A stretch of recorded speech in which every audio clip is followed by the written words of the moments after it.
So again, we're not just about Terrifier here at Tinsley. We also want to bring to the collectors and the fans things that I'm excited about. One of them is Hellboy here. Hellboy originally designed by Rick Baker for the first film with Guillermo del Toro. The second film, done by Spectral Motion, we try to capture that look beautifully here. Angel of Death, one of my personal favorites. For those of you who are mask collectors, you will know Norman Cabrera was the designer of this look. We tried to do his work justice. Can I just say, you were telling me about the about hand texture in this sculpt. That is incredible. I'm not surprised it took you as long as it did. Yeah. Well, what we, because we do film and television, the detail for a close-up on a 70-foot screen is important, right? The thing that I always felt mask companies do poorly is a mask company, when they're sculpting something for mass production, they're worried about time.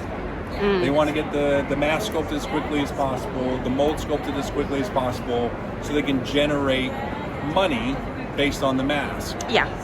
My feeling was always, if you're doing the sculpture, take the time to do it right, because that's going to immortalize what every mask will look like after that. Yeah, that's true. We've really taken the time on anything we do to make sure the pore texture, the shapes, the forms are done correctly. Because that's going to be, again, forever. Yes. So take the extra couple days to do it right. You'll notice our American Werewolf in London opera mask. One of my personal favorites, what got me into the film business when I was very young. Oh, really? Yeah. So this was a real treat for me. I bet it was. The hair, I like the hair on it. Yeah, kind of that 70s coiffed. Yeah, it really but again, works. the detail, the motion. If you're going to sculpt hair, you really got to find that place where it feels real. It does. It looks like it kind of actually moves. Yeah. Of course, you guys will all recognize Mike Myers from Halloween. The one thing that we really tried to do is listen to the fan base. The hairline on masks, you usually see this big glue line. Yep. We wanted to do that better. Back in the 70s, they make the hair with crepe wool on masks. Yeah. There's only one company in the world that provides crepe wool, and they're based out of England. And so we get all the hair imported in, custom colored to match the Mike Myers that we all know and love. So we feel like what we're doing is providing, in a saturated Mike Myers world, a quality mask where you don't have to DIY change it so much for yourself. Yeah. We are a higher price point, but we feel like it shows in the work. I think the hairline on it is excellent. I'm really too short for this. Can you do it, Christian, please? Yeah. So you can't see any band or glue or anything. It's No, really so what nice. happens is we glue the hair forward and then we roll it back. Oh, okay. So you get that beautiful soft hairline there as opposed to a glue line. Yes. And that makes all the difference Oh, it in the looks world. great. Yeah. So is that... And it's Chucky still looks like formed. it's punched though. Is Chucky punched hair? So Chucky is punched hair. That way you can get a little bit of that motion. It's more like doll hair punched, which is Chucky. Okay. He's a doll. Yeah. So we have the doll hair. We wanted to make sure that the hair was more red than orange. Yes.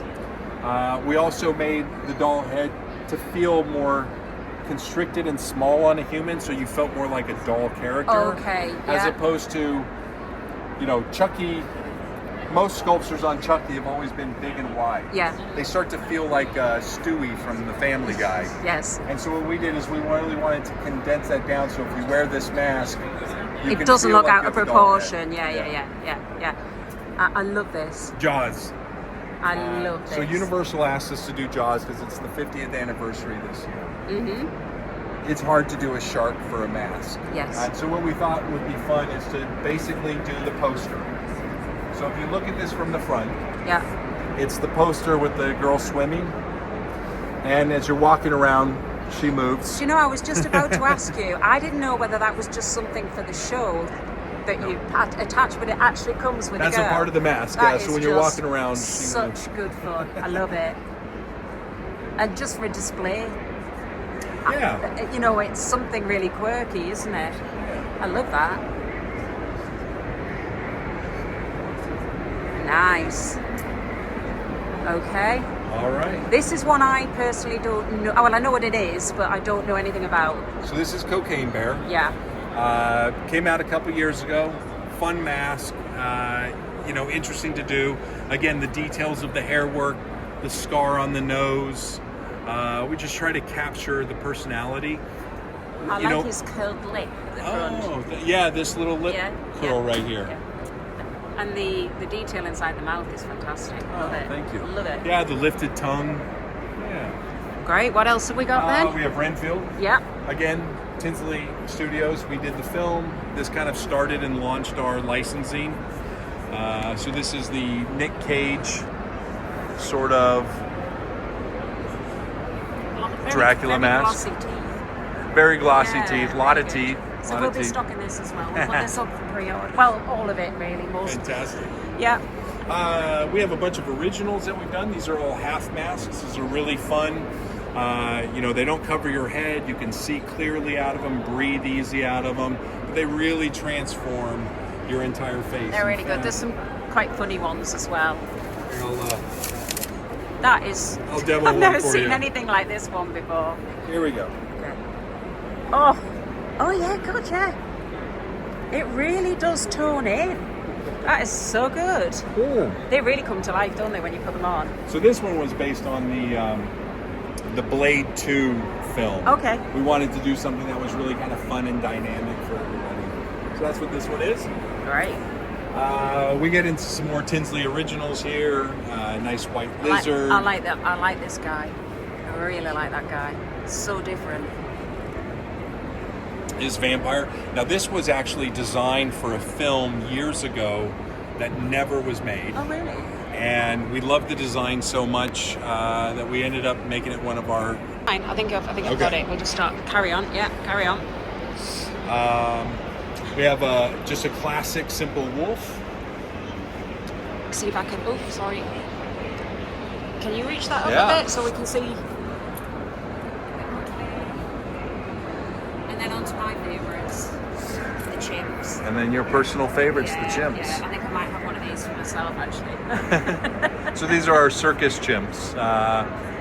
We have two different styles. We just like the idea of a chimpanzee I like this being guy. painted for, and these are beautifully, nice soft collars sewn into the mask. Yeah.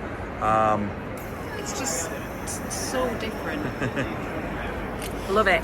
Absolutely love it. And then as we turn the corner, our Universal Monsters, we're just now starting to expand into the line of the Universal Monsters. We started with Creature and Frankenstein. Yep. One of my personal favorites.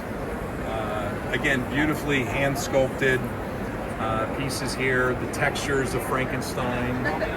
Is there a slit up the back? No, there's not. No, not in this one. So you're gonna, okay. So is it okay to get on and off without? You can still wear absolutely. it. Yeah. Okay. Cool.